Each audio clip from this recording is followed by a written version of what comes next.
الرحمن الرحيم الحمد لله رب العالمين والعاقبة للمتقين والجنة للمواهبين والنار للمذنبين والعاصين الصلاة والسلام على أشرف الأنبياء والمرسلين وأهل بيته الطيبين الطاهرين المعصومين الذين أذهب الله عنهم الرجس وطهرهم تطهيرا.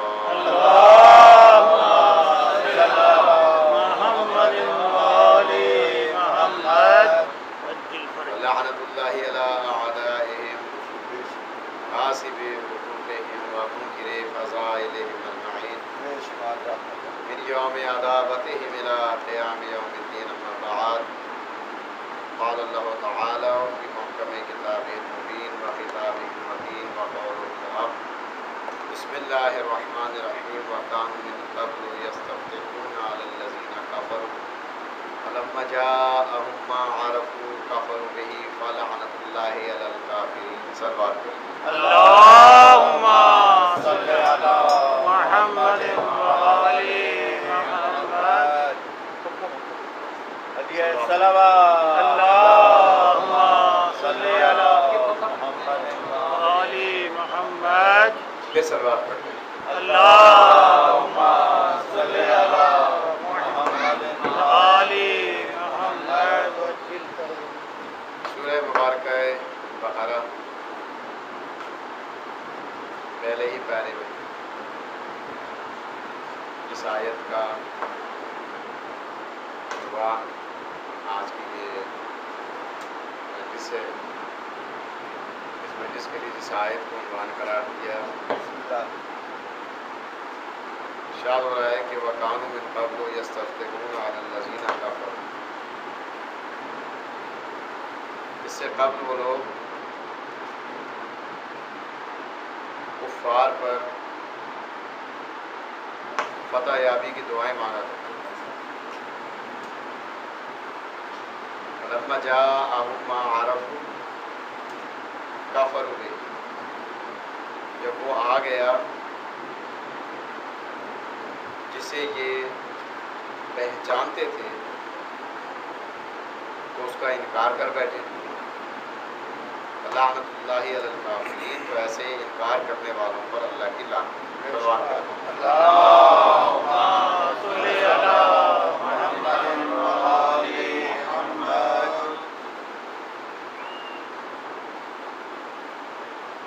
شعبان کا مہینہ آہستہ آہستہ اپنی منازل طے کر کے گزر گیا. چند دن 2 یا 3 دن باقی ہے. اور اس کے بعد اس مہینے کا آغاز ہونے والا ہے کہ جس مہینے کو خصوصیت سے اللہ نے اپنی طرف نسبت دی. سبحان اللہ. کہ رمضان میرا مہینہ. کون سا مہینہ ایسا ہے جو اللہ کا نہیں؟ کون سا دن ایسا ہے جو اللہ کا نہیں؟ کون سا سال ایسا ہے جو اللہ کا نہیں؟ اگر سب کچھ اسی کا ہے. اور پھر جو بھی ہم عبادت کرتے ہیں اس کی سب جزا اور خدا نہ خواستہ جو غلطیاں سرزد ہوتی ہیں اس کی سب سزا اسی کی طرف سے. لیکن اس مقام پر اللہ نے حدیث قدسی میں خصوصیت سے یہ ارشاد فرمایا رمضان میرا مہینہ ہے اور میں ہی اس کی جزا دوں گا. اللہ اکبر. خصوصیت. جی. پھر اور روایات میں ہمیں یہ ملا کہ رمضان میں روزے دار، رمضان کے مہینے میں روزے دار میرا مہمان ہوتا ہے. کون سا ایسا دسترخوان ہے جو اللہ کا نہیں؟ کون سا ایسا رزق ہے جو اللہ کا نہیں؟ کون سا ایسا طعام ہے جو اللہ کا نہیں ہے؟ جو بھی ہم کھاتے ہیں بطفیل محمد و آل محمد سب اسی کی نعمتیں ہیں. لیکن رمضان کو یہ خصوصیت حاصل دی، روزے دار کو خصوصاً، کہ جب تم افطار کے وقت دسترخوان بچھاتے ہو، اس پر افطاری رکھتے ہو، کھانا رکھتے ہو، اس سے روزہ کھولتے ہو، تو نہ تو یہ دسترخوان تمہارا ہے، نہ اس پہ رکھا ہوا کھانا تمہارا ہے.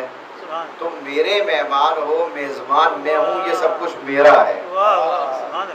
عجیب بات ہے. ویسے بھی ہم اسی کا کھا رہے ہیں، لیکن خصوصیت سے یوں سمجھ لیجئے 12 مہینوں میں ایک مہینہ اللہ نے ہمیں ایسا دے دیا کہ اگر 12 مہینہ، ان 12 مہینوں میں سے 11 مہینے اگر تم سے کوئی لغزش، کوتاہی، غلطی سرزد ہوئی ہے تو لو، یہ میں ایک مہینہ خصوصیت سے اپنا دے رہا ہوں، تم ایک دفعہ اس مہینے میں صدق کے دل کے ساتھ اپنا سر زمین پر رکھ کر اقرار کر لو، میں معاف کر دوں. سبحان اللہ سبحان اللہ. اور آپ دیکھ لیجیے. اچھا پھر جزا بھی میں دوں گا. جزا بھائی نماز کی جزا کون دے گا؟ کوئی اور دے گا. حج کی جزا کون دے گا؟ کوئی اور دے گا. نہیں، وہ بھی اللہ ہی نہیں دینی. لیکن اس کو کیا خصوصیت حاصل ہوئی؟ کیونکہ اس لیے اس کی جزا میں خصوصیت سے خود کہہ رہا ہوں کہ یہ تمہارے اور میرے درمیان ایک راز ہے. روزہ تمہارے اور میرے درمیان ایک راز ہے. وہ راز کیا ہے؟ کہا کہ بہت سی عبادتیں ایسی ہیں جس میں تم غیر کو شریک کر لیتے ہو. بہت سی عبادتیں ایسی ہیں کہ جس میں تمہارے ذہن میں یہ خیال آ جاتا ہے کہ بھی کوئی دیکھ رہا ہے، یا اگر تمہارے ذہن میں وہ ریاکاری نہ بھی ہو تو دوسرے تمہیں ضرور دیکھ رہے ہوتے ہیں. مثلا جماعت سے نماز پڑھنے جا رہے ہو، کوئی ریاکاری نہیں ہے، نماز کا وقت ہے، جماعت سے پڑھنے کا حکم ہے، ہم جا رہے ہیں، بالکل کوئی نہیں، لیکن دوسرے دیکھ رہے ہیں کہ فلاں صاحب آئے ہیں نماز پڑھنے. زکوٰۃ جب آپ دیتے ہیں تو زکوٰۃ بھی ایک ہاتھ کا کمال نہیں ہے، بلکہ اس کے لیے بھی 2 ہاتھ چاہیے، ایک دینے والا ایک لینے والا. تو دوسرا ہاتھ بھی دیکھ رہا ہے کہ کوئی ہاتھ دینے والا ہے. اسی طرح حج ہے، وہاں ہزاروں آدمی دیکھتے ہیں کہ یہ حج کرنے کے لیے آیا ہے. اسی طرح خمس ہے اور بہت سی عبادتیں. لیکن روزہ واحد وہ عبادت ہے کہ لاکھ تم دوسروں سے کہو کہ میں روزے سے ہوں، یہ تم جانتے ہو یا میں جانتا ہوں کہ تم روزے سے ہو یا نہیں. صلوات پڑھیں محمد و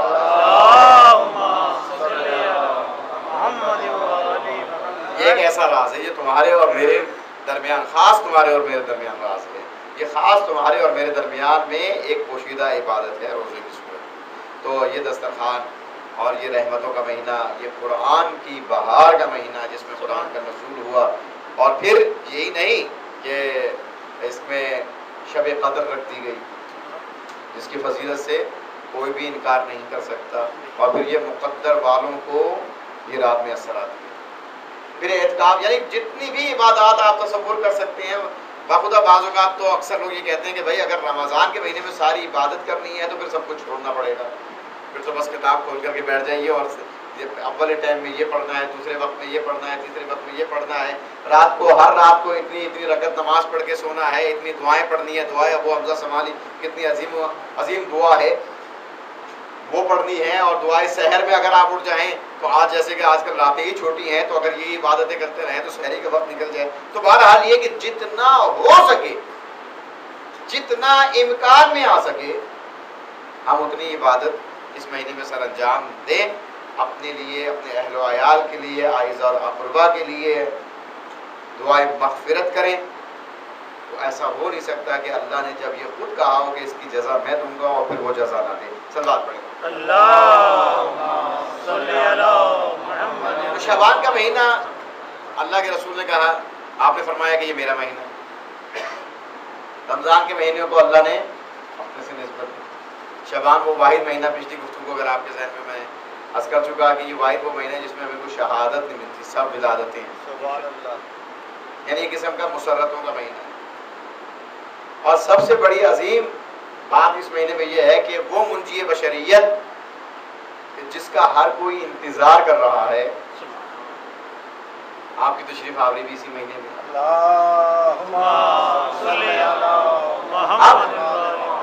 بہت سے لوگوں کے ذہن میں یہ خیال، خصوصاً جو ہمارے غیر، یہ ان کے ذہن میں خیال آتا ہے کہ جناب وہ، ہم کہتے ہیں کہ وہ تشریف لا چکے، یعنی ان کی ولادت ہو چکی، پردہ غیب میں ہیں، کچھ کہتے ہیں نہیں جناب ابھی وہ پیدا ہوں گے، ان کی ولادت ابھی ہوئی نہیں، لیکن اس کا انکار کوئی نہیں کرتا کہ کسی مہدی نے نہیں آنا. ہم امام مہدی علیہ السلام کہتے ہیں، وہ مہدی موعود کہتے ہیں، بہرحال آنا ہے. قرآن مجید فرقان حمید میں اگر 12ویں امام کے حوالے سے آیات کو دیکھا جائے آپ کو بہت آیت ملے گی، لیکن جس آیت کی میں نے تلاوت کی یہ بھی واقعہ تو کوئی اور بیان کر رہی ہے آیت، لیکن اس واقعے کے تناظر میں، اس واقعے کے آئینے میں ہم اپنا عکس دیکھ سکتے ہیں. بس کسی آیت کا ترجمہ اور ایک مختصر سا واقعہ آپ تک پہنچا کے زحمت تمام کرنی ہے.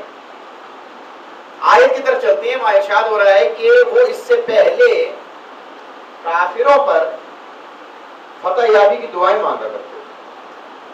وہ اس سے پہلے وہ کون تھے؟ یہود جو حضرت موسیٰ علیہ السلام کی شریعت پر تھے. وہ یہ کہتے تھے کہ کوئی منجی بشریت آ جائے، ہم اس کے ساتھ مل کر اللہ کے منکروں سے لڑیں اور فتح یاب ہو جائیں.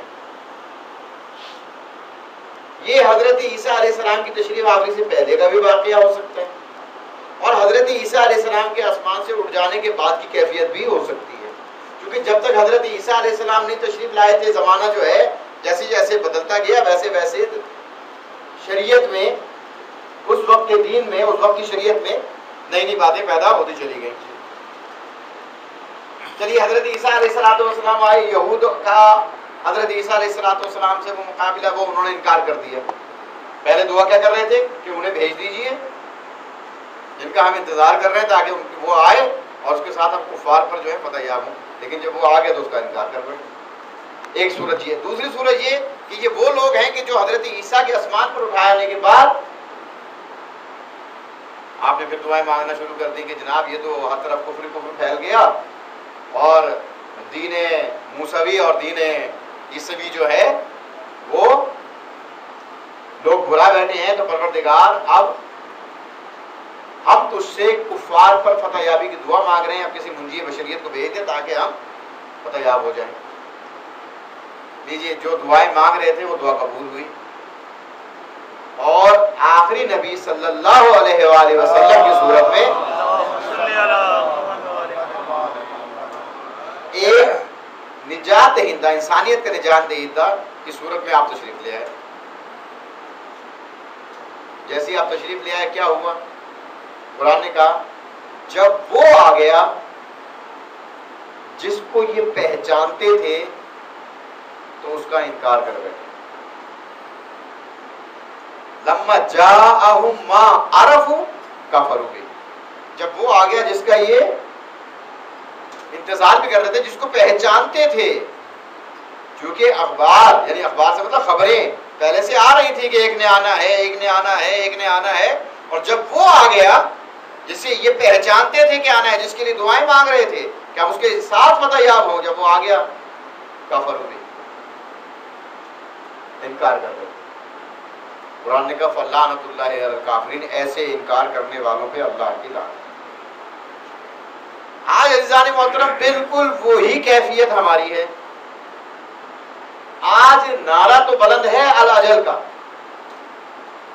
آج سلامتی امام زمان کی دعا تو ہے، آج دعائے فجر کی تلاوت ہے،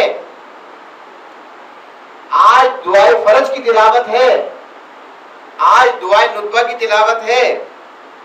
کتنا جانتے ہیں ہم کہ گویا پہچانتے ہیں، ہم اتنا جانتے ہیں کہ ایک امام نے آنا ہے، ایک امام نے آنا ہے، اور جیسے موجودہ حالات و واقعات ہمارے سامنے گزر رہے ہیں، ان حالات و واقعات میں ہم زیادہ سے زیادہ ان سے متمسک اور توسل رکھتے ہوئے ان کو پکار رہے ہیں کہ اے مولا آپ ہی آ کر کے ان واقعات اور حالات میں ہماری نصرت اور مدد کر سکتے ہیں. اتنا جاننے اور پہچاننے کے بعد آپ تشریف لے آئے. قرآن نے کیا کہا ان لوگوں کے بارے میں کہ جو ایک منجی بشریت کے منتظر تھے، اور وہ یہ کہا کرتے تھے کہ اگر وہ آ جائیں تو ہم ان کے ساتھ مل کر کفار سے جنگ لڑیں تاکہ ہم فتح یاب ہو جائیں۔ جب زمانے کے امام تشریف لے آئے، کہیں ایسا نہ ہو کہ وہاں پر قرآن نے کیا کہا، لما جاءہم ما عرفوا کفروا بہ، جب وہ آ گیا جنہیں یہ پہچانتے تھے تو اس کے آتے ہی ان کا انکار کر بیٹھے۔ کہیں ایسا نہ ہو کہ اس آیت کے مصداق ہم بھی بن جائیں کہ جسے ہم پہچانتے تھے، جانتے تھے، جب وہ آ گیا تو اس کا انکار کر بیٹھے۔ اور یہ میں نے ایسی نہیں کہہ دیا کہ انکار کر بیٹھے، یہ روایات ہیں کہ انکار ہوگا۔ جو سب سے زیادہ بلا رہے ہیں، جو سب سے زیادہ پہچانتے ہیں، جو سب سے زیادہ مانتے ہیں، انکار بھی سب سے زیادہ ادھر ہی سے ہوگا۔ کیوں؟ اس کی وجہ کیا ہے کہ ادھر سے انکار ہوگا؟ وجہ یہ ہے کہ آنے والا ہمارے خود ساختہ بنائے ہوئے عقائد پر نہیں آئے گا، وہ ہماری باتوں کی، ہماری اپنی باتوں کی تائید کرنے نہیں آئے گا، وہ دین محمدی کو لے کر کے آئے گا۔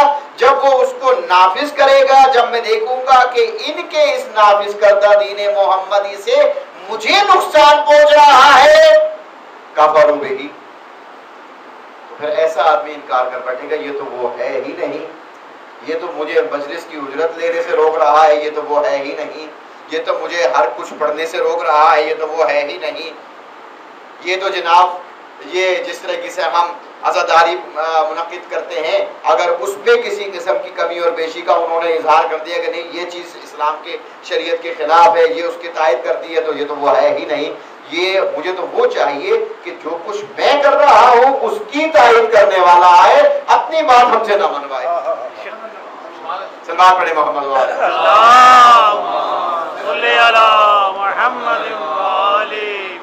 مثال دے دوں چھوٹی سی، بات واضح بھی ہو جائے گی۔ میرے بزرگ بہت اچھی طریقے سے جانتے ہیں، ہم نے تو اس وقت اتنا اپنا ہوش ہی سنبھالا تھا سمجھ لیجیے، لیکن آپ نے تو بڑے پرانے واقعات بھی دیکھے ہوئے ہوں گے۔ 79 میں، فروری 79 میں انقلاب آیا، ابھی بھی یہ بات ہمارے یہاں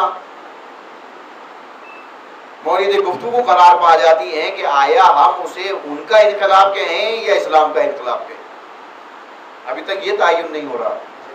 بہت کم طبقہ ہے جو اس کو اسلام کا انقلاب کہتا ہے، خود ہم میں سے ہم غیروں کی بات نہیں کر رہے ہیں، ورنہ وہ اسلام کا لفظ ہی ختم کر کے ایران کا انقلاب، ایران کا انقلاب، حالانکہ ایران کا انقلاب کا لفظ ہی نہیں تھا، اسلامی انقلاب کا لفظ تھا، کیونکہ لانے والا کوئی ڈکٹیٹر نہیں تھا، لانے والا کوئی یورپ کا پروردہ نہیں تھا، لانے والا نائب امام تھا۔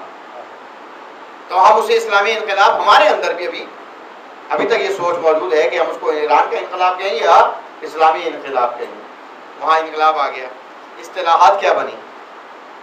کیا انقلاب لانے والی شخصیت نے اپنی باتوں کو منوانے کے لیے کوئی قانون سازی کی تھی؟ وہ یورپ، وہ ممالک کے جن کی گہری نظر ہوتی ہے ہمارے ملکوں پر، اور جو ہمارے ملکوں کے سیاستدانوں پر، مولویوں پر، مذہبی اسکالرز پر گہری نظر رکھتے ہیں کہ ان کا ماضی ہمیں معلوم ہو جائے، ان کا حال ہمیں پتہ چل جائے، ان کے خاندان کے بارے میں پتہ چل جائے، انہوں نے کتنی ریسرچ کی ہوگی اس مرد فقیر کے خاندان کے اوپر، آج تک وہ اتنا سا بھی کرپشن کا الزام ان پر ثابت نہیں کر سکتے۔ تاریخ ہے آپ کے سامنے کی تاریخ، ورنہ تو میڈیا بھرا ہوا ہوتا، اخبارات بھرے ہوئے ہوتے، روز مرہ دن بھر یہ خبریں مشہور ہو جاتی، لیکن نہیں ایسا نہیں ہوتا۔ کون سا قانون نافذ ہوا؟ قانون کا اسلام کا نافذ ہوگا۔ تو عزیزان محترم، وہ تو ہم اور آپ جیسا ایک مرد فقیر، ایک انسان ہے ہم اور آپ جیسا، وہ کوئی معصوم بھی نہیں، تو ہم سے برداشت نہیں ہوا کہ ان کے قانون پر ہم یہ کہہ سکیں کہ جناب یہ اسلام کا قانون ہے۔ وہاں پر انہوں نے اسلامی قانون کے حوالے سے اپنے آپ کو سخت ترین رکھا اور اپنا سخت موقف پر قائم رہے۔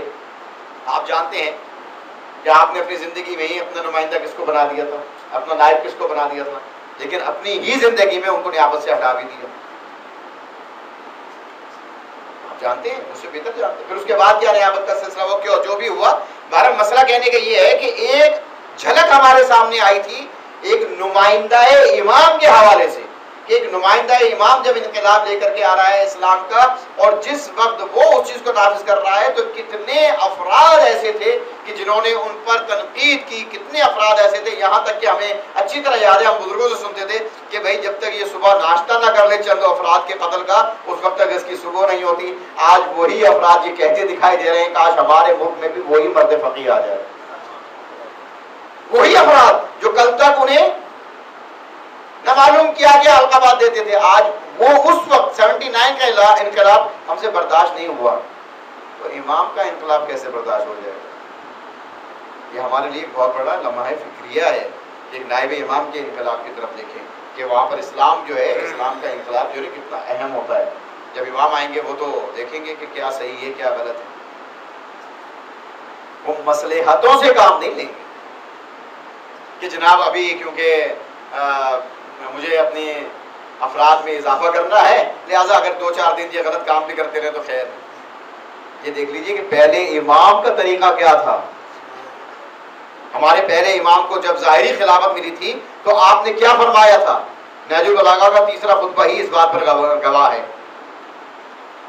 آپ دیکھ لیجئے کہ وہاں پر امام نے کیا فرمایا، پہلے امام نے، تو پہلے امام کی جو پالیسی ہوگی وہی میرے آخری امام کی پالیسی ہوگی۔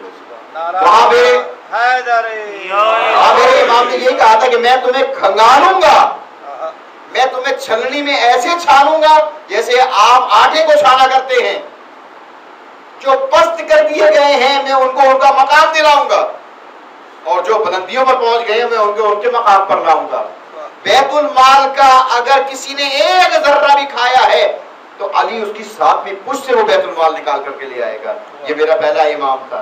تو جب پہلے امام کی پالیسی یہ ہے تو آخری امام کی پالیسی مصلحتوں والی پالیسی نہیں ہوگی کسی صورت میں بھی۔ اور آپ یہ دیکھ لیجئے کہ میرا یہ امام آج بھی پردہ غیب میں اسی طریقے سے ہماری نصرت فرما رہے ہیں، نصرت فرما رہے ہیں۔ ہاں البتہ یہ ضرور ہے کہ آپ اگر روایات میں پڑھیے، ہمارے یہاں بہرحال وہ میں نہیں سمجھتا کہ اب اس طبقے کو کوئی اتنی پذیرائی ملی، لیکن جہاں جہاں سادہ لوح اہل تشریف موجود ہیں ان کو بہکانے کے لیے ان کے پاس بہت سے ایسے حربے ہوتے ہیں، جن میں سے ایک حربہ یہ ہے کہ جی ہم امام سے ڈائریکٹ ملاقات کرتے ہیں، بلا واسطہ ملاقات کرتے ہیں، آئیے ہم آپ کی ملاقات کرا دیں گے۔ اور شاید یہی وجہ ہے کہ آج سے پہلے 1400 سال پہلے جو احادیث ہم تک پہنچی ہیں ان میں یہ بات واضح طور پر موجود ہے کہ ائمہ بھی اس کی طرف اشارہ کرتے آئے کہ جو بھی ہمارے قائم کی ملاقات کا دعویٰ کرے وہ جھوٹا ہے، اس کو جھٹلاؤ۔ خود امام کا جو اس سے ملاقات کا دعویٰ کرتا ہے کہ میں امام سے ملتا ہوں وہ جھوٹا ہے۔ اچھا پھر آپ کہہ سکتے ہیں کہ بھئی ایک طرف تو یہ بات ہے، دوسری طرف پھر ملاقات امام کا کیا کیجئے گا؟ ہزاروں ایسے افراد موجود ہیں جن کو ملاقات امام ہوئی، تو اذان محترم ملاقات تو ہوئی، لیکن جس کی ملاقات ہو جاتی تھی اس کی زبان پر تالا لگا دیا جاتا تھا، اپنی زندگی میں وہ اس کا کسی سے ذکر ہی نہیں کرتا تھا، ذکر ہی نہیں ہوتا تھا اس کا۔ پھر کیوں یہ جو پابندی لگائی گئی؟ کیونکہ ایک تو پردہ غیب میں امام، یعنی کہ خود احادیث میں یہ الفاظ ہیں کہ اتنی طولانی غیبت ہو جائے گی، اتنی طولانی غیبت ہو جائے گی کہ لوگ مایوس ہو جائیں گے۔ کیفیت ہے یہ نہیں مایوس، اتنی طولانی غیبت کہ لوگ مایوس ہو جائیں گے، نامعلوم ہے بھی۔ آپ یقین جان لیجئے میں نے خود مجلس کے بعد کئی جگہ پر جب مجلس اس انداز سے پڑھی گئی میں نے ایک صاحب کو خود کہتے ہوئے سنا، استغفر اللہ کہتے ہوئے سنا کہ یار پتہ نہیں ہے بھی یا نہیں، یہ آپ ہی لوگوں کا بنایا ہوا ہے، اور یہ کسی غیر سے نہیں سنا۔ اور جب یہ جملہ ان کی زبان سے سنا تو میں نے کہا کہ یہ جملہ یہ نہیں کہہ رہے، دراصل یہ جملہ میرے امام کے قول کی تائید کر رہا ہے کہ ہمارے بارے کی غیبت اتنی طولانی ہو جائے گی کہ لوگ مایوس ہو جائیں گے۔ اگر مایوسی کا اظہار نہ ہوتا تو حدیث کی صداقت کیسے سامنے آتی؟ مایوسی کا اظہار ہے اور کیا ہے۔ میں یہ نہیں سمجھتا کہ وہ بارے میں امام کے قائل نہیں ہوں گے، لیکن مایوسی اتنی بڑھ گئی تو زبان پر کیا ہے تالے لگا دیے جاتے تھے، روک دیا جاتا تھا کہ یہ نہیں کہیں گے کہ آپ کہ ہاں ہماری امام سے ملاقات ہوئی، لیکن امام سے ملاقات بھی ہے، استغاثہ کرتے ہیں، استغاثے میں اب امام کو مدد کے لیے بلاتے ہیں۔ حضرت مقدس اردبیلی کون نہیں جانتا حضرت مقدس اردبیلی کے بارے میں؟ ہمارے علماء جو تاریخ العلماء ہے، علماء کی تاریخ پر کتابیں، ان میں ایک بہت بڑا مقام ہے آپ کا مقدس اردبیلی، اصل نام ہی لوگ بھول گئے، مقدس اردبیلی نام تاریخ میں بھی جہاں بھی لکھا جاتا ہے مقدس اردبیلی لکھ دیتے، اس سے ایک ہی شخصیت جو ہے نا وہ پہچانی جاتی ہے۔ مقدس کیوں کہا جاتا تھا؟ اتنے کہ مولا علی علیہ السلام کے یعنی نجف میں آپ کی اقامت تھی اور وہیں پر آپ پڑھاتے تھے، وہیں مدرسہ تھا، اتنے تقدس میں آپ تھے کہ رفع حاجت کے لیے بھی نجف سے 3 کوس باہر جایا کرتے تھے، یعنی مولا کے اس حدود سے باہر اتنے تقدس کرتے۔ ایک رات آپ ہی کے مدرسے کا ایک شاگرد، ایک طالب علم کہتا ہے کہ میں رات کو مطالعے میں مجھے ذرا دیر ہو گئی، ظاہر اس وقت یہ بجلی کا نظام تو تھا نہیں، چراغ جلا کرتے تھے، تو جب میں نے وقت کا بھی اندازہ نہیں ہوا، تو جب میں نے دیکھا کہ بہت وقت گزر گیا اور اب میں اب تھوڑا سا آرام کر لوں، تو میں نے دیکھا کہ حرم میں جناب امیر کی طرف کوئی بڑھتا ہوا دکھائی دیا، رات بھی تاریخ ہے اور سردی کا زمانہ بھی ہے، یہ اس وقت رات کے اس پہر میں کون شخص ہے جو حضرت علی کے روضے کی طرف جا رہا ہے؟ مجھے کچھ گمان ہوا کہ کہیں کوئی چور وغیرہ نہ ہو، کوئی چرانے نہ جا رہا ہو، تو میں نے کہا اچھا میں دیکھتا ہوں یہ کون ہے۔ میں بالا خانے سے نیچے آیا، نیچے آ کر کے خاموشی کے ساتھ کہ اس کو میری آہٹ کا بھی احساس نہ ہو، اس شخص کے پیچھے چلتا رہا، لیکن میں یہ دیکھ کے حیران رہ گیا کہ جیسے ہی وہ مولا کائنات کے اس دروازے کے سامنے پہنچا کہ جہاں سے زری تک پہنچنا ہوتا ہے، اس میں قفل لگا ہوا تھا، اس شخصیت کے قریب جاتے ہی قفل نہ صرف کھلا، کھل کے ٹوٹ کر نیچے گر گیا، کھل کر گر گیا۔ میں بڑا حیران ہوا کہ یہ کیا ہوا، دروازہ کھول کے گئے، میں چھپا ہوا ہوں، چراغ کی لو ہی کتنی ہوتی ہے جس میں کہ کوئی انسان دیکھ سکے، میں چھپا ہوا تھا، میں نے دیکھا کہ وہ ذریعہ مقدس کے قریب قبر مطہر کے قریب پہنچے، اور پہنچنے کے بعد آپ نے کچھ باتیں کی، مولا کائنات سے کچھ باتیں کی۔ ہم صرف نعرہ حیدری اور یا علی مدد کہتے ہیں، علی کی مدد حاصل کرنے والے ایسے مقدس لوگ ہوتے ہیں جو علی سے باتیں کرتے ہیں، جو گفتگو کرتے ہیں۔ جب پہنچے اس مقام پر کچھ باتیں کی، اور مجھے یہ اندازہ ہوا کہ جب آپ سر ہلا رہے تھے ایسا لگ رہا تھا جیسے آپ سے بھی کوئی باتیں کر رہا ہے اور آپ ان کی باتوں کا جواب دے رہے ہیں۔ میں بہت پریشان ہوا، کچھ ہی دیر میں وہ وہاں سے نکلے، میں پھر چھپ گیا، پھر آپ کے پیچھے پیچھے چلا، آپ کا رخ مسجد کوفہ کی طرف تھا۔ ابھی کچھ ہی دیر گزری تھی کہ میں نے دیکھا مسجد کوفہ کے سامنے موجود ہے۔ جو عراق کی زیارات کر کے آئے ہیں انہیں معلوم ہے کہ نجف اور کوفے کا فاصلہ کتنا ہے، یعنی اگر پیدل بھی آدمی جانا چاہے تو کئی گھنٹے درکار ہیں، اسے 35-40 کلومیٹر کا فاصلہ بنتا ہے کوفے سے نجف کا۔ لیکن میں تھوڑی دیر بعد دیکھا کہ ہم جو ہے نا مسجد کوفہ کے قریب ہیں، میں پھر ان کے پیچھے پیچھے اسی طرح چلتا رہا۔ میں نے دیکھا کہ یہ اس مقام پر پہنچے کہ جو محراب تھی، جس محراب میں مولا کائنات کو ضرب لگی تھی، اس محراب پہ پہنچے، دیکھا وہاں پر روشنی ہو رہی ہے، آپ وہاں جا کے بیٹھے، آپ نے وہاں بھی کسی سے باتیں کی، اور باتیں کرنے کے بعد وہاں سے آپ نکلے اور پھر آپ نے نجف کا رخ کیا، پھر میں آپ کے پیچھے پیچھے کچھ ہی دیر کے بعد دیکھا کہ ہم نجف میں موجود ہے۔ میں بہت حیران تھا، میں اسی حیرانی میں مجھے کھانسی سی آئی، اور میری اس کھانسی سے متوجہ ہوئے کہ میرے پیچھے کوئی آ رہا ہے، پیچھے مڑ کے فوراً پوچھا کون ہے، میں نے اپنا تعارف کرایا کہ میں ہوں۔ کہا کہ کب سے تم میرے ساتھ ہو؟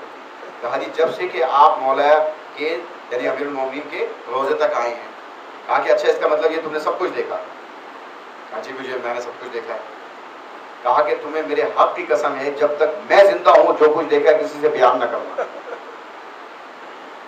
جو کچھ تم نے دیکھا ہے کسی سے اس کو بیان نہ کرو، تمہیں میرے حق کی قسم۔ میں نے کہا اسی وقت میں نے کہا کہ پھر آپ کو مولا کائنات کے حق کی قسم ہے، آپ بتائیے کہ یہ ماجرا کیا ہے، یہ ہوا کیا ہے؟ اس وقت آپ نے بتایا کہ جب بھی مجھے کوئی علمی مسئلہ درپیش ہوگا جس کا میرے پاس کوئی حل نہیں ہوتا تھا تو میں مولا کے پاس آ جاتا ہوں اور یہاں سے مجھے علمی مسئلے کا حل مل جاتا ہے۔ مولا کائنات کے روضے سے مجھے علمی مسئلے کا حل مل جاتا ہے۔ لیکن کہنے کا آج یہ ہوا کہ جب میں مولا کائنات کے پاس آیا مسئلے کے حل کے لیے تو مجھے مولا کی طرف سے یہ ارشاد ہوا کہ آج تمہارے زمانے کا امام مسجد کوفہ میں موجود ہے، آج تم اپنے زمانے کے امام کے پاس جاؤ اور وہاں سے جا کر کے مسئلے کا حل پوچھو۔ تو جب مجھے مولا کی طرف سے یہ حکم مل گیا تو میں مسجد کوفہ آ گیا۔ تم نے دیکھا کہ محراب میں میرے مولا تشریف فرما تھے، میں نے ان سے مسائل کا حل معلوم کیا اور معلوم کر کے واپس آ رہا ہوں۔ یہ سارا واقعہ، لیکن اس واقعے کو میری زندگی میں کسی سے بیان نہ کرنا. اتنے مقدس ہو کر کے اپنے اس واقعے کو نہ, یہ تو وہ واقعہ ہے جو شاگرد کے ذریعے ہم تک پہنچ گیا, نہ معلوم اور کتنے واقعے ہوں گے جو ہم تک پہنچ ہی نہیں سکے. صلوات پر محمد اللہم صلی علی محمد. اس طریقے سے ان لوگوں نے ہم تک دین کو پہنچایا, لیکن اس بات کا انہوں نے بھی کبھی اظہار نہیں کیا کہ ہماری کیسے ملاقات ہوتی. بس آخری واقعہ اور دو چار جملے مسائل کے کہہ کر آپ کی محنتوں کو تمام کروں. جن افراد نے بحرین کو دیکھا ہے اور بحرین میں گئے ہیں اور جنہوں نے بحرین کے حالات و واقعات کے بارے میں پڑھا ہے, انہیں اس بات کا علم ہوگا کہ وہاں پر اہل تشیع کی تعداد زیادہ ہے. 65-70% کہتے ہیں اہل تشیع بحرین میں موجود ہے. لیکن یہ برطانوی سامراج کا یہ طریقہ رہا کہ وہ لڑاؤ اور حکومت کرو کی پالیسی پر چلتے رہے, اور جہاں پر مثال کے طور پر اگر کہیں ہندو زیادہ تعداد میں ہیں تو مسلمان کو حاکم بنا دیا وہاں پر, اور اگر مسلمان جو ہیں وہ زیادہ تعداد میں وہاں کسی ہندو کو بنا دیا, اگر اہل تشیع زیادہ تعداد میں تو غیر اہل تشیع کو بنا دیا. یعنی اس طریقے سے وہ تقسیم کر دیتے تھے کہ یہ لوگ آپس میں لڑتے رہیں. یہی صورتحال جو ہے بحرین میں اس وقت بھی اور آج بھی وہی طریقہ آج بھی چلا آ رہا ہے کہ بحرین میں انہوں نے جہاں اہل تشیع کی زیادہ تعداد تھی وہاں اہل تشیع کے مخالف کو انہوں نے وہاں پر حکومت دے دی. منتہی الامال شیخ عباس قمی کی بڑی مشہور و معروف شعراء آفاق کتاب ہے, 2 جلدوں میں ہے, 14 معصومین کی سوانح حیات پر. اردو ترجمہ احسن المقام قبلہ علامہ صفدر حسین نشوی صاحب کا, بازاروں میں بالکل آرام سے مل جاتا ہے, تسلی کوئی اس میں وہ نہیں ہے, ہر بک اسٹال پر آپ کو مل جائے گا. 2 جلدوں میں احسن المقال کے نام سے. اس میں 12ویں امام علیہ الصلوۃ والسلام کے جو معجزات کا باب ہے اس میں یہ واقعہ آپ کو مل جائے گا. آپ اندازہ لگا لیجئے کہ سن 60 ہجری میں آپ کا انتقال ہوا ہے شیخ عباس قمی کا. یہ اس سے پہلے کا واقعات ہوگا جو انہوں نے اپنی اس کتاب میں جگہ دی ہے. اب یہ دیکھ لیجئے کہ 100, 150, 200 سال پہلے کتنی پرانی بات ہوگی کہ اس مقام پر جب غیر شیعوں کو وہاں حاکم بنا دیا گیا تو اس کا ایک وزیر تھا جو بہت ہی انتہائی دشمن اہل بیت تھا, ناسبی تھا, اور وہ کوئی بھی ایسا لمحہ نہیں ہاتھ سے جانے دیتا تھا کہ جس سے علی کے چاہنے والوں کو اذیت نہ پہنچائی جائے. اس نے ایک طریقہ یہ نکالا کہ جس وقت درختوں پر انار کا پھل لگنے لگا تو اس نے مٹی کے سانچہ بنوایا, اس میں الٹے نام کندہ کیے ایک کلمے کی صورت میں. جو منتہی الامال میں جو لفظ ہے وہ یہ ہے کہ اس نے کلمہ لکھا کہ لا الہ الا اللہ محمد رسول اللہ فلاں فلاں فلاں علی خلیفۃ اللہ, اس طرح کر کے اس نے کچھ نام کندہ کرا کے, اور جس وقت وہ انار بڑھنے لگے اس پر وہ سانچہ چڑھا دیا. جیسے جیسے انار بڑھا وہ جو نقش تھے وہ انار پر گڑنے شروع ہو گئے. جب وہ انار پک گیا وہ سانچہ نکال کے الگ کر دیا گیا, اور وہ انار لا کے اس نے حاکم کو دیا. دیکھیں جناب یہ انار دیکھیے. اب جو دیکھا تو اس پہ نام اور وہ اس طرح کی چیزیں دیکھی, انہوں نے کہا یہ تو بہت بڑی دلیل ہے ہماری حقانیت کے لیے, اور جو لوگ نہیں مانتے انہیں بلا کر کے لایا جائے, وہ اس کا ہمیں جواب دیں یا پھر پڑھنے کے لیے تیار ہو جائیں. تو پھر اہل تشیع کے علماء کو بلایا گیا کہ جناب اس کا جواب دیجیے, یہ سب کیا ہے. اب جو انہوں نے دیکھا تو واقعاً پریشان ہو گئے, یہ کیسے ہے. انہوں نے کہا 3 صورتیں ہیں, اس کا جواب, پہلی صورت اس کا جواب لاؤ. اگر اس کا جواب نہیں ہے تو دوسری صورت یہ ہے کہ جس طریقے سے کفار مشرکین مسلمانوں کے ریاست میں رہتے ہیں اور جزیہ دیتے ہیں ویسے جزیہ دو. یعنی گویا ہم تمہیں مسلمان نہیں مانتے, کافروں کی طرح رہو اور ہمیں جزیہ دو. اگر یہ بھی نہیں مانتے, تیسری صورت یہ ہے کہ قتل ہونے کے لیے تیار ہو جاؤ, تمہارے بچوں کو تمہاری عورتوں کو اسیر بنا لیا جائے گا, تمہارا مال لوٹ لیا جائے گا. ظاہر ایسی پریشانی میں مختصر یہ کہ بہرحال ان علماء نے, ان زعماء نے 3 دن کی مہلت مانگی, اور مانگنے کے بعد اپنی قوم کے لوگوں کو اکٹھا کیا. انہوں نے جو متقی پرہیزگار افراد ہیں ان کو پہلے اکٹھا کیا جائے. 10 افراد چنے. ان 10 افراد میں سے بھی 3 افراد کو چنا گیا جو زیادہ متقی پرہیزگار. 3 دن کی مہلت مانگی تھی. ایک کو بھیجا کہ جاؤ مولا سے استغاثہ کرو, زمانے کے امام سے استغاثہ کرو تاکہ وہ سب مسئلے کا حل بتائیں, ورنہ پھر ہم سارے مارے جائیں گے. وہ گئے اور اپنے ساری رات عبادت میں صرف کی, روزہ رکھا, استغاثہ کیا, لیکن امام سے کوئی ملاقات نہیں. دوسرے صاحب کو دوسرے دن بھیجا, دوسرے فرد کو, وہ بھی گئے, ملاقات کے لیے بڑی کوشش کی, بڑے استغاثے کیے, بڑی دعائیں مانگی, بات پوری نہیں کی. تیسرے عالم دین کو بھیجا, محمد بن عیسیٰ. اور بھیجنے کے بعد کہا کہ اب جائیے, آپ جائیے اور آپ جا کے استغاثہ کیجیے, آپ ہی پر اب سارا دار و مدار آپ بھی گئے، استغاثہ کیا، روئے، گڑ گڑائے، عبادات کی، جو بھی امام سے ملاقات کی تھی وظائف تھے وہ پڑھے. جب صبح نمودار ہونے لگی اس وقت تک آپ مایوس ہو گئے کہ بس آج کا یہ جو سورج چڑھے گا، آج کا یہ سورج ہمیں اس کے بعد دیکھنا نصیب نہیں ہوگا، یعنی ہمیں قدر کر دیا جائے. ابھی اسی اس میں فکر میں تھے کہ ایک عرب کو آتے ہوئے دیکھا اور عرب نے پوچھا آ کر کے بھائی کیوں پریشان ہو، کیا مسئلہ ہے، تم یہاں کیوں بیٹھے ہو؟ ان کا بھائی ایک مسئلہ درپیش ہے جس کی وجہ سے پریشانی ہے، میں یہاں ہوں. کہا اچھا اپنا مسئلہ مجھے بیان کرو. میں کہا میں تمہیں کیوں بیان کروں، میں تو اپنا مسئلہ اپنے امام سے بیان کروں گا جن کی ملاقات کے لیے یہاں بیٹھا ہوں، جن سے استغاثہ میں کر رہا ہوں. آپ نے فرمایا کہ میں ہی تمہارے زمانے کا امام ہوں. اس آنے والے نے عرب نے کہا کہ میں ہی تمہارے زمانے کا امام ہوں، مجھے بیان کرو. معلوم ہے کہ محمد بن عیسیٰ نے کیا جواب دیا؟ آپ نے کہا اگر آپ میرے زمانے کے امام ہیں تو پھر آپ سے بیان کرنے کی ضرورت ہی کیا؟ نعرہ حیدری. جب آپ میرے زمانے کے امام ہیں تو آپ سے بیان کرنے کی ضرورت کیا؟ آپ کو تو پتہ ہوگا. امام نے کہا کہ ان سانچوں کی وجہ سے پریشان ہوں. میں کہا جی وہی پریشانی ہے. انہوں نے کہا جاؤ اور جا کر کے حاکم سے کہہ دینا کہ یہ وزیر کی سازش ہے، ہم جانتے ہیں کہ یہ سانچے کہاں بنا کے رکھے گئے ہیں، لیکن دیکھو وزیر کو پہلے گھر مت جانے دینا، اس سے پہلے تم لوگ خود جانا بالا خانے میں تاپ میں وہ سارے سانچے رکھے وہ بادشاہ کو لا کے دکھا دینا. اب جب بادشاہ کے تمہیں کیسے پتا چلا؟ بتا دینا ہے ہمارے زمانے کے امام نے ہمیں یہ خبر دی. ایک عالمی دین سے میں نے اور بھی سنا تھا کہ سانچے اس طریقے سے بنائے گئے تھے، ایک طرف اہل بیت کے نام تھے، دوسری طرف غیر اہل بیت کے نام تھے. جب آگے خوشی خوشی واپس آئے، امام نے مسئلہ حل کر دیا، بادشاہ کے پاس آئے بتا دیا کہ ہمیں پتہ چل گیا ہے، ہم وزیر کے گھر جانا چاہتے ہیں. وزیر کو جب یہ بات پتہ چلی اس نے کہا جی میں ذرا گھر اٹھ گیا. انہوں نے کہا نہیں وزیر پہلے نہیں جائے گا، ہم پہلے جائیں گے، ہمارے ساتھ اپنے سپاہی بھیج دیجیے یا وزیر کو بھیج دیجیے. سب گئے اور جا کر کے اسی بالا خانے میں طاق میں جہاں امام نے فرمایا تھا وہاں سے وہ سانچے برآمد کیے. بادشاہ کو لا کے دکھائے جناب یہ وہ مٹی کے سانچے ہیں جو بنائے گئے تھے، جن پہ الٹے نام کندہ کیے گئے تھے، اور جب وہ انار پر چڑھائے گئے وہ سیدھے بن کر سامنے آ گئے. اور یہ حرکت ہوئی ہے جس کی وجہ سے انہوں نے یہ بتایا. کہا کہ تمہیں یہ خبر دی کس نے؟ ان کا ہمارے زمانے کے امام نے یہ خبر دی. ہمارے زمانے کے امام نے خبر دی ہے. کہا کہ کچھ اور بھی کہا، ہاں جی کچھ اور بھی کہا. کہا کہ اس انار کو کاٹ کے دیکھیں، اس میں سوائے خس و خاشاک کے سوائے گرد کے کچھ نہیں نکلے گا. جب چیرا گیا تو جیسے انار سڑا ہوا ہوتا ہے اندر سے وہی کیفیت تھی، باہر سے پورا انار تھا. اور ایک روایت میں یہ ہے کہ جس طرف اہل بیت کے نام تھے اور جس طرف غیر اہل بیت کے نام تھے تو انہوں نے کہا کہ آپ اس انار کو کاٹ کے دیکھیں. اب جو کاٹے تو دانے بھی موجود تھے، دونوں طرف موجود تھے، بالکل ایسے جیسے پکا ہوا انار ہے. دونوں روایتیں میں پڑھ رہا ہوں. تو کہا کہ جس طریقے اہل بیت کے نام لکھے ہوئے اس حصے کو بھی چک کے دیکھ لیجئے، جہاں غیر اہل بیت کے نام لکھے اس حصے کو بھی چک کے دیکھ لیجئے. اب جو اہل بیت والے حصے کو چکھا گیا انتہائی شیریں، اور جب دوسرے حصے کو چکھا گیا تو انتہائی کڑوے اور تلخ. تو جو نام انار کے دانوں میں شیرنی پیدا نہ کر سکے، سرکار محمد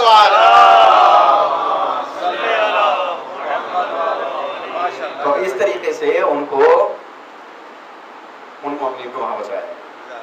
اور وہ روزہ آج بھی محمد بن عیسیٰ کا بحرین میں موجود ہے. بس میں نے ختم کی گفتگو. آپ دیکھ لیجیے پردہ غیب میں کیسے امام ہمارے مسلم کیسے آج 1400 سال کے بعد ہم واقعات پڑھتے ہیں مجلس کے اندر، کتابوں میں پڑھتے ہیں، بیان کرتے ہیں، آنکھیں نم ہو جاتی ہیں، کریا جاری ہو جاتی ہے. لیکن تصور تو کیجیے آج 1150 سال سے امام بھی پردہ غیب میں کس طریقے سے اپنے جد پر کریا فرما رہے ہیں، کس طریقے سے کریا. ہم تو سن کر کے اور پڑھ کر کے اور لوگوں سے سن کر کے علماء سے سن کر کے بیان کر رہے ہیں، لیکن وہ امام جن کے بارے میں ہمارا یہ یقین عقیدہ ہے کہ انہیں تو سب کچھ خبر ہے کہ کربلا میں کیا نہیں، بلکہ صرف کربلا ہی کی بات نہیں، بلکہ ان کو تو معلوم ہے کہ ان کی ماں زہرا کے ساتھ مسلمانوں ذرا دل کی کیفیت کا اندازہ لگائیے. ہماری آنکھیں نم ہو جاتی ہیں سن کر کے کہ وہ بیوی 18 سال کی عمر میں دیکھنے والا جب 18 سال کی عمر میں دیکھے تو دکھائی دے کہ کوئی ضعیفہ چلی آ رہی ہے. یہ کیا یہ حال ہوا جناب سیدنا سلام اللہ. خود امام فرماتے ہیں اے میرے جد حسین، زمانے نے مجھے بہت آپ کے بعد رکھا، کاش میں بھی کربلا کے میدان میں آپ کے ساتھ اور شہید ہو جاتا. امام اپنے سینے میں کتنے درد لیے ہوئے ہوگا. ایک درد تو یہ ہے کہ جنازہ رسول ہے اور کوئی نماز پڑھنے والا دکھائی نہیں دے رہا. وہ لوگ جو دعویٰ کرتے تھے محبت ہوگا آج کوئی دکھائی نہیں دے رہا.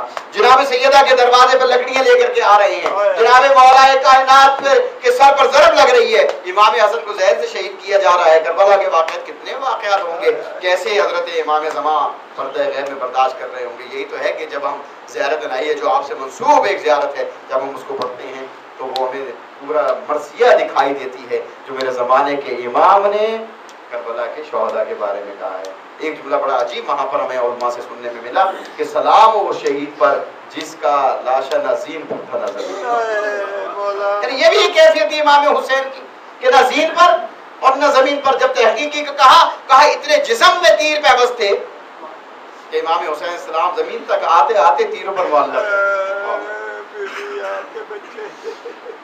کون مسلمان ذرا تاریخ کا حوالہ تو پڑھے.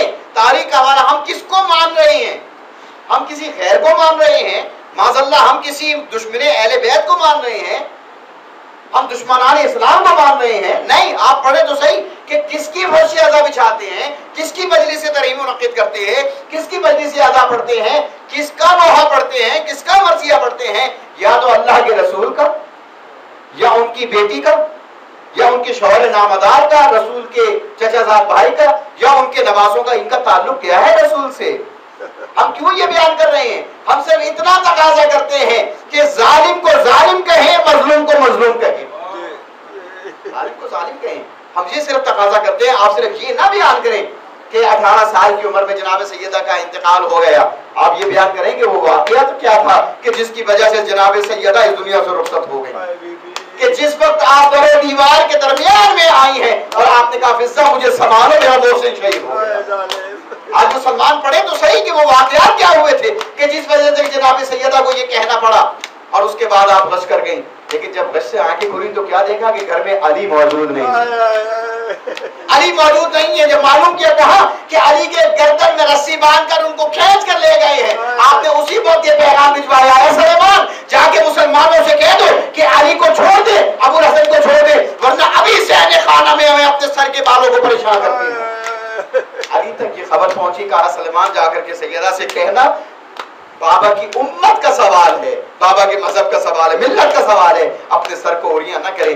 عزیزان محترم یہ ہے جناب سیدہ کا درد کہ حضرت علی کے لیے, حضرت علی کی حمایت کے لیے ایک دروازے پر جاتی تھی اور وہاں پر یہ کہتی تھی کہ کیا تمہیں معلوم نہیں کہ میرے بابا نے کیا کہا تھا علی کے بارے میں؟ کیا تمہیں معلوم نہیں؟ اور بھی درد بہت سے ہیں لیکن یہ ذرا اس درد کو محسوس کیجئے کہ جس وقت حضرت سیدہ نے کہا کہ اے علی میں نے سنا ہے کہ لوگ آپ کو سلام نہیں کرتے. تو جناب امیر نے کیا کہا کہ اے بنت رسول صرف یہی نہیں کہ مجھے سلام نہیں کرتے, جب میں سلام کرتا ہوں میرے سلام کا جواب نہیں دیتے, میرے سلام کا جواب نہیں دیتے. یہ جناب سیدہ ہیں جو یہ کہہ رہی ہیں میں اپنے سر کے بالوں کو کھولوں گی. لیکن عزیزان محترم آخری جملہ کہوں کہ ایک منزل اور بھی ہے کہ جہاں قافلہ کئی پہر تک دربار میں داخل ہونے سے رکا رہا. جب جناب زینب نے پوچھا کہ یہ ہمیں کیوں نہیں لے کے جا رہے, کہا کہ ابھی دربار آراستہ نہیں ہوا. مسلمان بتائیں یہ اونٹوں پر کون بیٹھا تھا؟ یہ بے تجاوز اونٹوں پر بے مقنع چادر کون ہے؟ ارے اس نبی کی نوازیاں ہیں جس کا کلمہ پڑھ کے ہم مسلمان ہوتے ہیں. وہ جب انہوں نے سنا کہ ہمیں اس لیے نہیں لے کر کے جا رہے کہ ابھی دربار سجا نہیں ہے, اب علی کی شیر نے بیٹی کو جلا لا گیا. اور ایک مرتبہ تمام بیویوں سے کہا کہ میں دعا کے لیے ہاتھ اٹھاتی ہوں, میں دعا کروں گی تم آمین کہنا. بس ایک مرتبہ ہاتھ بلند کیا اور چاہتی ہے کہ بددعا کرے کہ اور یہ سب آمین کہیں. اگر بددعا ہو جاتی اور آمین کہہ دی جاتی تو شام کا پہر باقی نہ رہتا. ابھی اتنا ہی کہا تھا کہ امام سجاد نے حضرت زینب سے کہا وہ بھی ذرا بابا کے سر کی طرف تو دیکھو. اب تو کے نیزہ پر سر حسین کو دیکھا, آنسو جاری تھے. اے بھیا رونے کا سبب کیا ہے؟ ارے بہن زینب یہ سب محنت چلی جائے گی. ارے جس طریقے سے جس حال میں تمہیں دربار میں لے کے جانا چاہتے ہیں چلی جاؤ. بابا کی اور نانا کی امت کا سوال ہے, بددعا نہ کرنا. اللہ لعنت اللہ القوم الظالمین وسیئات الذین ظلموا ایام منقلب ینقلبون. میرے مالک ہماری اس مختصر سی کاوش کو اپنے بارگاہ میں قبول فرما. سوائے اپنی ذات کے ہمیں کسی کا محتاج نہ فرما، سوائے غم حسین کے کوئی غم نہ دے، حاضرین کے حاجات شریعہ کو پورا فرما، بانی مجلس کی حاجات کو پورا فرما۔ پروردگار عالم بحق کے محمد و آل محمد ہمارے جو طلباء اور طالبات امتحانات دے رہے ہیں ان کو ان امتحانات میں کامیابی عطا فرما۔ پروردگار عالم بحق کے محمد و آل محمد ہمارے مرحومین کی بخشش فرما، ان کے گناہان کبیرہ و صغیرہ کو معاف فرما۔ حالیہ واقعات میں جو مومنین شہید ہوئے ہیں ان کو شہداء کربلا کے ساتھ معشوق فرما۔ میرے مالک بحق کے محمد و آل محمد ہمارے جو زخمی ہیں ان کو شفاء کاملہ عاجلہ عطا فرما۔ جتنے مومنین مومنات بیمار ہیں اور جنہوں نے خصوصاً دعاؤں کے لیے کہہ رکھا ہے، خدا نہ خواستہ حاضرین میں سے اگر کوئی بیمار ہے اسے شفاء کاملہ عاجلہ عطا فرما، بے روزگار کو روزگار عطا فرما، مقروض کا قرض عفو عطا فرما، بے اولادوں کو اولاد نرینہ و صالحہ عطا فرما۔ پروردگار عالم ہمارے بزرگوں کی اور والدین کی ایک بہت بڑی ذمہ داری ہے کہ ان کے بچے اور بچیوں کا صحیح جگہ اب ہو جائے۔ پروردگار عالم تجھے واسطہ محمد و آل محمد کا ایسے والدین جو اس پریشانی کے شکار ہیں ان کی اس پریشانی کو دور فرما اور ان کی بچیوں کو بہتر اور ان کے مرتبے اور شان کے مطابق انہیں رشتے نصیب فرما۔ پروردگار عالم بحق محمد و آل محمد ہمارے علماء، خطباء، ذاکرین، سوزخان، ماتمی حضرات، مومنین مومنات عزادار جہاں بھی انہیں پناہ امام زمان میں قرار دے۔ پروردگار قائم علی محمد علیہ السلام کی ظہور میں تاجیل فرما، ہمارے طلباء اور طالبات کو امتحانات میں کامیابی عطا فرما۔